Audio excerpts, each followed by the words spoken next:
Cinema అన్న ఒక audio లాంచ్కి వెళ్తే నలుగురు కూడా పొగుడతారని అది వేరే విషయం, వాళ్ళు చెప్పారని కాదు. ఇక్కడ ఏంటంటే నేషనల్ అవార్డు చరణ్ అబ్వియస్లీ చాలా అంటే చాలా బాగా చేశాడు. ఎస్పెషల్లీ అప్పన్న డైరెక్ట్గా తీశాడు, ఇంకా ఎక్కువ చెప్తే స్పాయిలర్ అయిపోతుంది. సో నేను చెప్తున్నా, సో అంతకు మించి ఏం లేదు, చిన్న కాన్సెప్ట్ అన్న. రెగ్యులర్గా వచ్చిన మనకి ఏంటది సర్కారు పొలిటీషియన్ స్టోర్ ఓటు గురించి, సేమ్ ఆ చిన్న ఓటు గురించే ఉంటుంది ఇది కూడా. ఇంకా ఎక్కువ చెప్తే స్పాయిలర్ అయిపోయి, అంతకు మించి ఎక్కువ మెసేజ్ లేదు, శంకర్ మార్క్ మెసేజ్ లేదు, రెగ్యులర్గా వెళ్ళిపోతుంది సినిమా అంతే.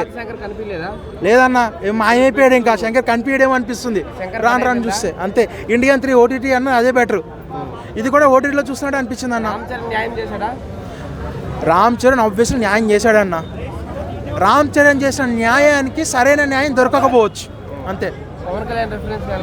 ఉన్నాయన్న చిన్నగా పెట్టారు ఒక మంచి కోసం అన్నట్టు, ఆ రిఫరెన్స్లు కూడా నాకు అంత హై అనిపించలేదు అన్న. యాజ్ పవన్ కళ్యాణ్ ఫ్యాన్ గా రామ్ చరణ్ ఆ రిఫరెన్స్లు కూడా నాకు అంత హై అనిపించలే, అంటే అంత ఫ్లాట్గా వెళ్ళిపోయింది సినిమా.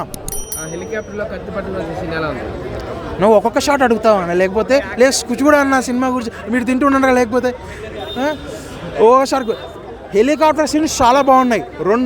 ఒకటి బాగుంది, 2 వరకు పర్లా, 3వది బోర్ కొట్టింది హెలికాప్టర్ షాట్. అలా నేను ఊబర్లో హెలికాప్టర్లు తీస్తారా నాకు అర్థం కాదు. అంటే హెలికాప్టర్లు తీస్తా. మొన్న లాస్ట్ సంక్రాంతికి మహేష్ బాబు వచ్చి గుంటూరు నుంచి హైదరాబాద్ వ్యాన్లు వేసుకుని తార్లు వేసుకుని తిరిగాడు. ఇప్పుడు రామ్ చరణ్ వచ్చేమో హెలికాప్టర్లు వేసుకుని తిరుగుతున్నాడు.